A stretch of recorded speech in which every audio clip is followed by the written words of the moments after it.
देवउठनी एकादशी व्रत कथा। एक राजा के राज्य में सभी लोग एकादशी का व्रत रखते थे। प्रजा तथा नौकर चाकरों से लेकर पशुओं तक को एकादशी के दिन अन्न नहीं दिया जाता था। एक दिन किसी दूसरे राज्य का एक व्यक्ति राजा के पास आकर बोला, महाराज कृपा करके मुझे नौकरी पर रख लें। तब राजा ने उसके सामने एक शर्त रखी कि ठीक है, रख लेते हैं, किंतु रोज तो तुम्हें खाने को सब कुछ मिलेगा, पर एकादशी को अन्न नहीं मिलेगा। उस व्यक्ति ने उस समय हाँ कर ली, पर एकादशी के दिन जब उसे फलाहार का सामान दिया गया तो वह राजा के सामने जाकर गिड़गिड़ाने लगा, महाराज इससे मेरा पेट नहीं भरेगा, मैं भूखा ही मर जाऊंगा, मुझे अन्न दे दो। राजा ने उसे शर्त की बात याद दिलाई, पर वह अन्न छोड़ने को राजी नहीं हुआ।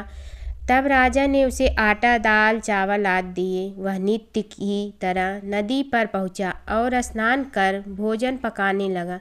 जब भोजन बन गया तो वह भगवान को बुलाने लगा, आओ भगवान, भोजन तैयार है।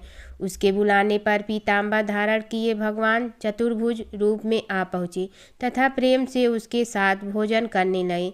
भोजन आदि करके भगवान अंतर ध्यान हो गए तथा वह अपने काम पर चला गया। 15 दिन बाद अगली एकादशी को वह राजा से कहने लगा कि महाराज मुझे 2 गुना सामान दीजिए। उस दिन तो मैं भूखा ही रह गया। राजा ने कारण पूछा तो उसने बताया कि हमारे साथ भगवान भी खाते हैं, इसीलिए हम दोनों के लिए ये सामान पूरा नहीं होता। यह सुनकर राजा को बड़ा आश्चर्य हुआ। वह बोला, मैं नहीं मान सकता कि भगवान तुम्हारे साथ खाते हैं। मैं तो इतना व्रत रखता हूँ, पूजा करता हूँ, पर भगवान मुझे कभी दर्शन नहीं दिए। राजा की बात सुनकर वह बोला, महाराज यदि विश्वास न हो तो साथ चल कर देख लें। राजा एक पेड़ के नीचे छिप कर बैठ गया। उस व्यक्ति ने भोजन बनाया तथा भगवान को शाम तक पुकारता रहा, परंतु भगवान न आए।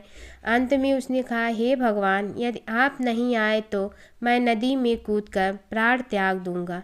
लेकिन भगवान नहीं आए। तब वह प्राण त्यागने के उद्देश्य से नदी की तरफ बढ़ा। प्राण त्यागने का उसका दृढ़ इरादा जान शीघ्र ही भगवान ने प्रकट होकर उसे रोक लिया और साथ बैठकर भोजन करने लगे। खा पी कर वे उसे अपने विमान में बिठाकर अपने धाम ले गए। यह देख राजा ने सोचा कि व्रत उपवास से तब तक कोई फायदा नहीं होता जब तक मन शुद्ध न हो। इससे राजा को ज्ञान मिला। वह भी मन से व्रत उपवास करने लगा और अंत में स्वर्ग को प्राप्त हुआ। दूसरी व्रत कथा। एक नगर में एक राजा था। उसके राज्य में सभी लोग बहुत सुखी थे। उस नगर में एकादशी को कोई भी अन्न नहीं बेचता और न ही कोई अन्न पकाता था। सभी फलाहार करते थे। एक बार भगवान ने राजा की परीक्षा लेनी चाही। भगवान ने एक सुंदरी का रूप धारण किया तथा सड़क पर बैठ गए। तभी राजा उधर से निकला और सुंदरी को देख चकित रह गया। उसने पूछा, हे सुंदरी, तुम कौन हो और इस तरह यहाँ क्यों बैठी हो? तब सुंदरी स्त्री बने भगवान बोले, मैं निराश्रिता हूँ। नगर में मेरा कोई जाना पहचाना नहीं है, किसकी सहायता मांगूं? राजा उसके रूप पर मोहित हो गया था। वह बोला, तुम मेरे महल में चलकर मेरी रानी बनकर रहो। सुंदरी बोली, मैं तुम्हारी बात मानूंगी, पर तुम्हें राज्य का अधिकार मुझे सौंपना होगा। राज्य पर मेरा पूर्ण अधिकार होगा। मैं जो भी बनाऊंगी तुम्हें खाना होगा। राजा उसके रूप पर मोहित था, अतः उसकी सभी शर्तें स्वीकार कर ली। अगले दिन एकादशी थी। रानी ने हुक्म किया कि बाजारों में अन्य दिनों की तरह अन्न बेचा जाए। उसने घर में मांस मछली आदि पकाए और परोस कर राजा से खाने के लिए कहा। यह देखकर राजा बोला, रानी आज एकादशी है, मैं तो केवल फलाहार ही करूँगा। तब रानी ने शर्तें की याद दिलाई और बोली, या तो खाना खाओ, नहीं तो मैं बड़े राजकुमार का सिर काट दूंगी।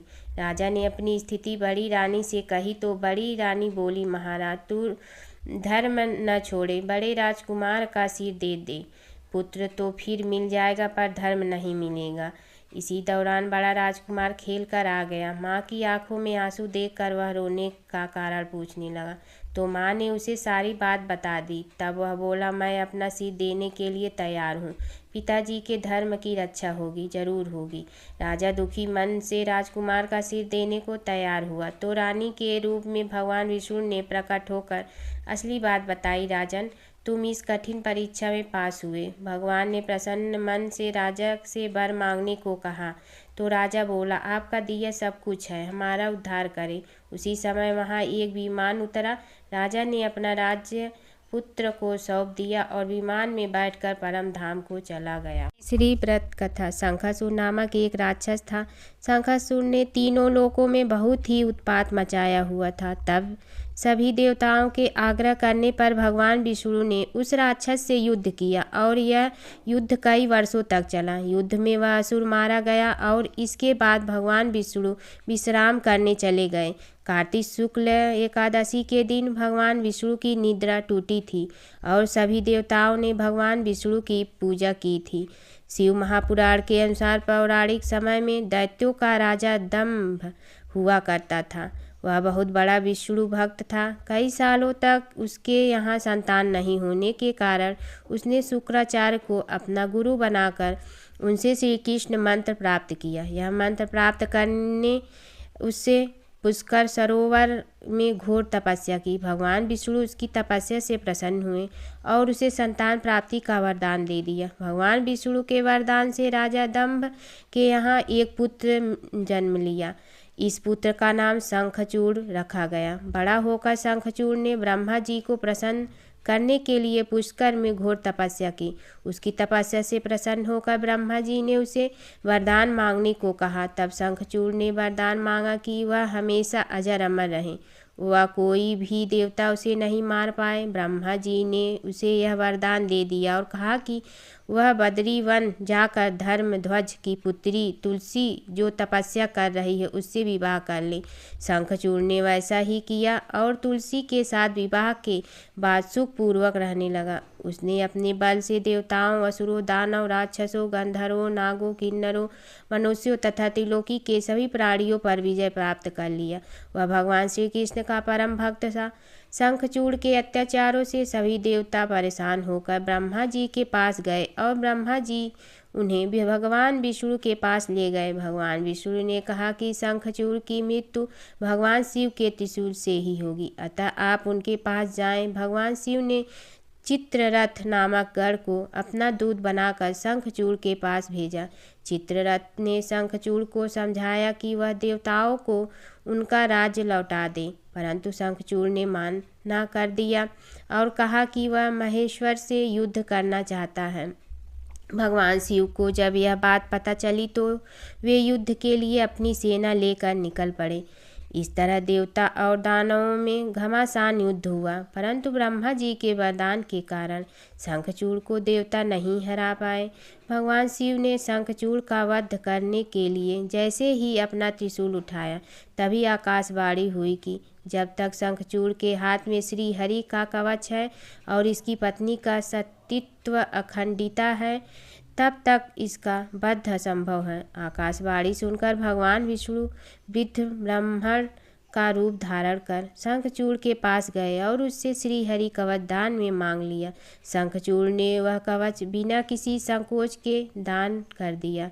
इसके बाद भगवान विष्णु शंखचूड़ का रूप बनाकर तुलसी के पास गए। शंखचूड़ रूपी भगवान विष्णु ने तुलसी के महल के द्वार पर जाकर अपनी विजय होने की सूचना दी। यह सुनकर तुलसी बहुत प्रसन्न हुई और पति रूप में आए भगवान का पूजन किया व रमण किया। ऐसा करते ही तुलसी का सतीत्व खंडित हो गया और भगवान शिव ने युद्ध में अपने त्रिशूल से शंखचूड़ का वध कर दिया। तब तुलसी को पता चला कि वे उनके पति नहीं हैं, बल्कि वे तो भगवान विष्णु हैं। क्रोध में आकर तुलसी ने कहा कि आपने छल पूर्वक मेरा धर्म भ्रष्ट किया है और मेरे पति को मार डाला, अतः मैं आपको श्राप देती हूँ कि आप पाषाण होकर धरती पर रहें। तब भगवान विष्णु ने कहा, देवी तुम मेरे लिए भारतवर्ष में रहकर बहुत दिनों तक तपस्या कर चुकी हो। तुम्हारा यह शरीर नदी रूप में बदलकर गंडकी नामक नदी के रूप में प्रसिद्ध होगा। तुम पुष्पों में श्रेष्ठ तुलसी का वृक्ष बन जाओगी और सदा मेरे साथ रहोगी। तुम्हारे श्राप को सत्य करने के लिए मैं पाषाण शालिग्राम बनकर रहूँगा। गंडकी नदी के तट पर मेरा वास होगा। देव प्रबोधिनी एकादशी के दिन भगवान शालिग्राम और तुलसी का विवाह संपन्न कर मांगलिक कार्यों का प्रारंभ किया जाता है। हिंदू धर्म में मान्यता के अनुसार इस दिन तुलसी शालिग्राम विवाह करने से अपार पुण्य प्राप्त होता है।